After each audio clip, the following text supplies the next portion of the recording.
In case of Atul Subhash, that was very मतलब emotional thing. तो उन्होंने इतना बड़ा स्पीच भी दिया, इतना बड़ा रिकॉर्ड भी किया एंड वो सब भी।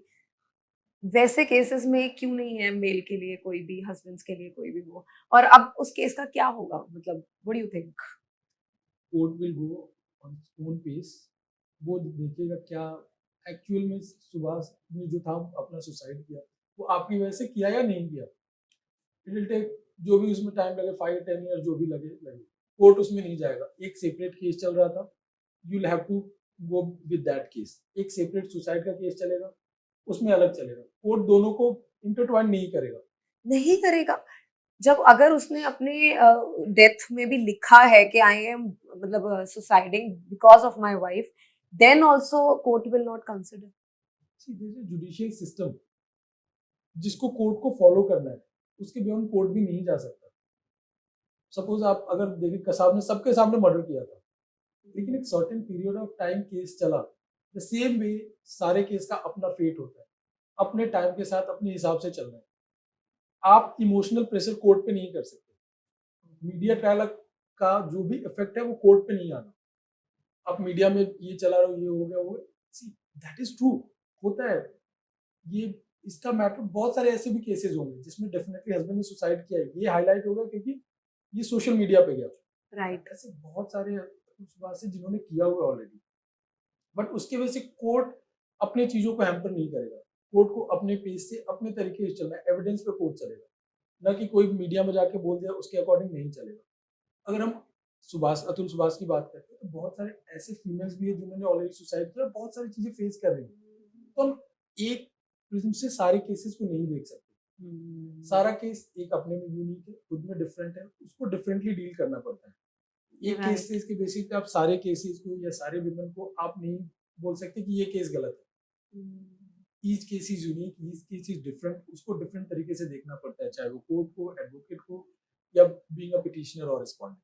अभी मैं ब्रूट का एक वीडियो देख रही थी जिसमें कर्नाटका के जज ने जब इवैल्यूएट किया तो पता चला कि वो सेवेंथ मैरिज थी। राइट। राइट। सो वो क्या केस था? शी शी गेट मैरिड, उससे लिया पैसे। सेकंड मैरिज, सेकंड हस्बैंड से पैसे लिए। थर्ड मैरिज से पैसे। अब कोर्ट क्या करते हैं, बहुत बार कोर्ट टेक्निकली जो स्पेशली जो ट्रायल कोर्ट्स होते हैं, क्योंकि उनका भी एक लिमिटेशन है, वो उसी प्रिज्म से देखते हैं कि भाई अच्छा ये आया, इसको मेंटेनेंस देना है, इसको एलिमनी देना है, दे के खत्म करो। मतलब वो पुराना नहीं देखेंगे कुछ भी? पुराना देखते हैं लेकिन सर्टेन केसेस नहीं देखते। अब हुआ इसके साथ कि आपको भी तो लाना है कि उसकी शादी हुई थी, उससे पैसे इतने लिए थे, आप वर्बली जाके बोल दिए कि उस हस्बैंड से इतने पैसे लिए थे, वो विल नॉट कंसीडर। अगर फर्स्ट केस से लिया तो भी सेकंड केस में उसका क्या इम्प्लीकेशन है, नहीं देखे आपको, ठीक है उसने शादी किया उससे लिया। अब सेकंड केस पे आ जाते हैं, इस केस की बात करो, आपने शादी की है, आपकी ड्यूटी है पे करना। Right. This is what happened. उस केस से क्या उसका राइट था, उस केस से लिया, फर्स्ट हस्बैंड से लिया, सेकंड हस्बैंड से भी ले रही है। लेकिन ये जब एग्रीवेट होता है तो हाई कोर्ट ने देखा कि भाई इतने लोगों से, ये तो इसका नेचर है, हाँ, मतलब ये तो उन्होंने अपना एक बिजनेस बना लिया है। बिजनेस बना लिया। Definitely it's a business as well. आप कितने सेलिब्रिटीज की शादी देख रहे हैं, हाँ, 8 महीने में डिवोर्स हो जा रहा है, साल भर में डिवोर्स हो रहा है, इतना अमाउंट आपको देना है। देना है। Right. And they are knowing कि आई हैव टू पे, तो कोर्ट जाने से अच्छा भाई इतना चाहिए लेके खत्म कर, क्योंकि मेरे कोर्ट में नहीं जाना। तो वो हाई कोर्ट को दिखा कि इतनी सारी चीजें हुई हैं, उन लोगों ने ला के दिया कि भाई ऑलरेडी पहले इसने इतने पैसे लिए हुए हैं। अब जब कोर्ट को बता ही नहीं पाओगे इसका कंडक्ट, कोर्ट कैसे करेगा उसमें कोई भी ऑब्जर्वेशन या जजमेंट कैसे देगा? तो ये आपका ड्यू डिलीजेंस है कि आप कैसे अप्रोच कर रहे हो कोर्ट को, किस तरीके से कर रहे हो।